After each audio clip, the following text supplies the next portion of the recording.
আসসালামু আলাইকুম দর্শক মন্ডলী, আমি এই মুহূর্তে আছি নওগাঁ জেলার মান্দা উপজেলার কুসুম্বা মসজিদ, একটি ঐতিহাসিক প্রত্নতাত্ত্বিক নিদর্শন।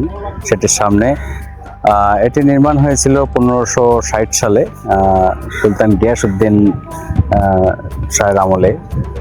এবং এটির একটি স্পেশাল বৈশিষ্ট্য হলো যে সম্পূর্ণ কালো পাথরে এটি নির্মিত হয়েছে, 2 স্তর ভেদে, এবং এখানে 6টি গম্বুজ রয়েছে।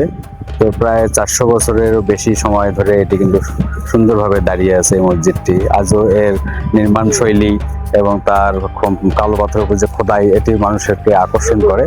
এটার শিলালিপি অত্যন্ত চমৎকার। এই মসজিদের যে মূল যে এটির প্ল্যাটফর্মটি, সেটির সাথেই রয়েছে একটি দিঘি, সেই কুসুম্বা দিঘি। এই দিঘিটির প্রায় 77 বিঘা জমিতে বিশাল এক দিঘি। তো চলুন আমরা আগে দিঘিটা দেখি, তারপরে আমরা মসজিদ দেখব। তো এই সামনেই রয়েছে এই দিঘিটি, সুন্দর একটি সিঁড়ি রয়েছে। এই সিঁড়ি দিয়েই সামনে এই দিঘিটাতে নামতে হবে। প্রতিদিন অসংখ্য দর্শনার্থী এখানে আসেন এই মসজিদটা দেখার জন্য, এবং এই দিঘির বিশালতা, দিঘির পানিটা অত্যন্ত চমৎকার। বাংলাদেশের যতগুলি প্রত্নতাত্ত্বিক নিদর্শন রয়েছে তার মধ্যে এটি অন্যতম। এই মসজিদ সম্পর্কে আর একটি কথা না বললেই নয়। 1972 সালে যখন 5 টাকার একটি নোট ছাপানো হয়েছিল প্রথম বাংলাদেশের, তখন সেই 5 টাকার নোটটিতে কিন্তু কুসুম্বা মসজিদের ছবি রয়েছে। আপনারা অনেকে খেয়াল করে থাকবেন, এই মসজিদের ছবিটি দেওয়া আছে। এই দেখুন যে এই দিঘিটি আসলে কত সুন্দর, চারিদিকে একদম ঘন গাছ। 77 বিঘার একটি বিশাল একটি দিঘি। অনেকে এই দিঘিটাতে এসে তারা গোসল করে, এতে তারা এখানে বিশ্রাম নেয়। একদম চমৎকার এই মসজিদ প্রপার্টির মধ্যে এই দিঘিটি। তো এখন আমরা একটু আবার উঠবো, এই মসজিদটা দেখবো। তো আশপাশে একটু ঘুরে দেখি মসজিদটি।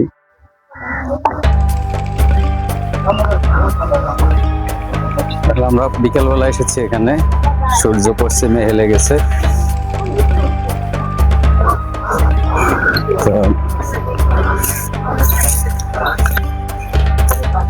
এই মসজিদের 6টি গম্বুজ রয়েছে। প্রথমে সামনের দিকে 3টি, পিছনের দিকে 3টি, এক সারি 2 সারিতে। আর একটু বাঁকা ধরনের কালো পাথরে নির্মিত। সামনে 3টি গেট রয়েছে। আমাদের অনেক সহকর্মীরা নামাজ পড়ছেন। চারদিকে যে পিলার গুলো কত মজবুত আকারে তৈরি করা হয়েছে, অনেক মজবুত করে।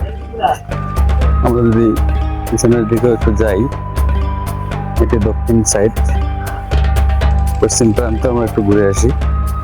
মানে কালো পাথরের যে শিলালিপি, খোদাই করা, পাথরে খোদাই করা। এখানে কিন্তু কোনো সিমেন্ট নেই, জাস্ট পাথর এবং সুরকি ব্যবহার করে এই মসজিদটি তৈরি করা হয়েছে। যে কারণে এই মসজিদটি মানুষের দেখতে আসে। পিছনের অবস্থা এরকম।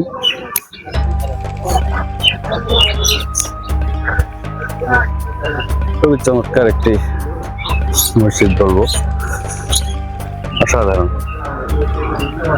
তো এগুলোই আমাদের আসলে আমাদের যুগ যুগ ধরে এগুলো রয়েছে সাক্ষী হয়ে, আমাদের ইতিহাসের সাক্ষী। বাংলার মুসলিম শাসকদের যে অবদান, তাদের এই অবদানগুলো আমরা এই মসজিদের মাধ্যমে দেখতে পারি। এখান থেকে আসলে ইসলাম সম্প্রসারণ হয়েছে বাংলাদেশে।